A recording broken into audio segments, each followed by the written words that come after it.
लोग मरने से नहीं डरते, लोग डरते हैं मरने से पहले होने वाली सफ़रिंग से। बुढ़ापे का दुख सबसे बड़ा दुख होता है, इतना बड़ा कि पूरी उम्र इंसान उसकी तैयारी में निकाल देता है, फिर भी जब बुढ़ापा आता है वो खुद को दुख में ही पाता है। ये सबसे बड़ा दुख इसलिए है क्योंकि फ़िज़िकल सफ़रिंग के साथ साथ मेंटल सफ़रिंग भी होती है। फ़िज़िकल सफ़रिंग से इंसान जूझ लेता है, उसका रीज़न मिल जाता है कि मेरे जॉइंट्स में पेन है क्योंकि मुझे आर्थराइटिस है, मैं ये दवा खा लूँगा या मैं सह लूँगा। पर मेंटल सफ़रिंग क्यों हो रही है, क्या हो रहा है, वो एक पज़ल बन के रह जाता है।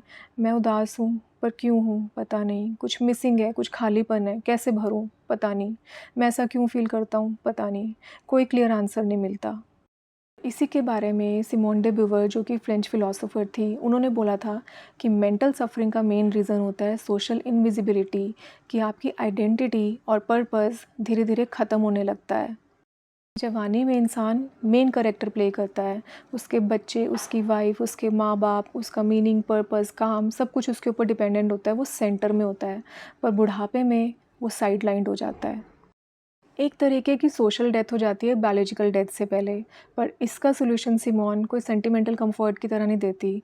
वो बोलती है सोसाइटी के नैरेटिव को ही रेजिस्ट करो।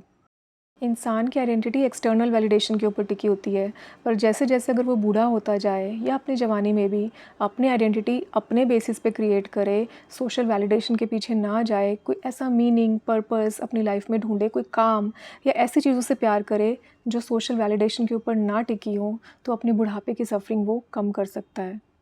गौर से सोचोगे तो बुढ़ापे में इंसान को पिटी, सपोर्ट, सिंपैथी या केयर की ज़रूरत नहीं होती है। उसको अभी भी ज़रूरत है फ्रीडम की। Freedom to choose, freedom to live with dignity, freedom to have an identity. और वो फ्रीडम इंसान खुद को ही दे सकता है। दूसरे के ऊपर आश्रित होकर वो फ्रीडम नहीं मिल सकती। तो सोशल और इमोशनल डेथ को मत होने दो बायोलॉजिकल डेथ से पहले। और अगर आपके पेरेंट्स हैं तो सबसे ज़्यादा आप उनको दे सकते हो फ्रीडम एंड आइडेंटिटी।